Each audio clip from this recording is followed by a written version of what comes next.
My name's Simon Chesters. I'm 9 months in as fairly new Director of Ministry in Chester Diocese, and one of the programmes I'm involved with is Foundations for Ministry, which we're starting up again this coming September. It's been around quite a while, so have you brought about any changes to Foundations for Ministry? Is it the same this year to last? We are making some changes. We're revising and refreshing some of the content and exactly how it's structured.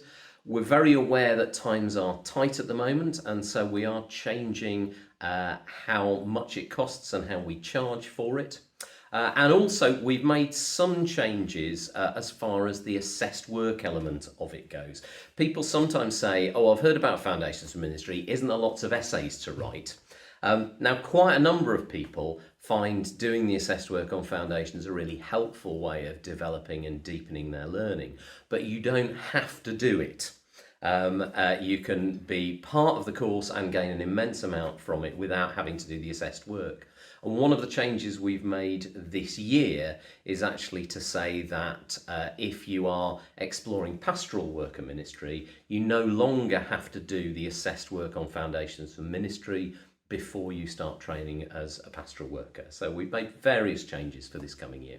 So that's going to be music to some people's ears, to know that you don't have to be an academic whiz kid to really get a lot out of Foundations for Ministry. Yeah, if that's the thing that's putting you off, don't let it be the thing that's putting you off. Loads of people have gained an immense amount from it who would not think that they're terribly academic. Now, typically, the people that finish Foundations for Ministry, do they go on to ordained ministries or licensed ministries, or is it broader than that?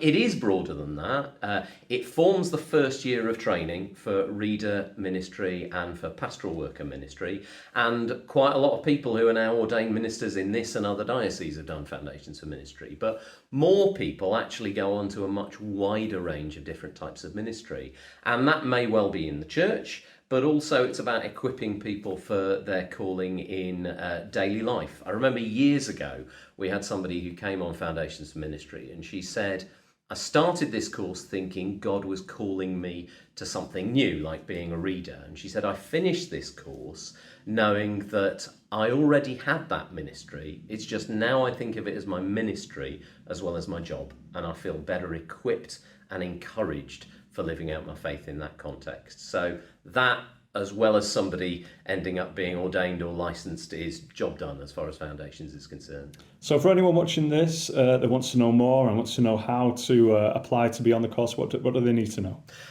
If you're somebody who's thinking, is God calling me to something and I'm not sure what it is? That's what I often say Foundations is about. If that's you, get in touch with us if you want to find out more. Easiest thing to do is email ministry@chester.anglican.org.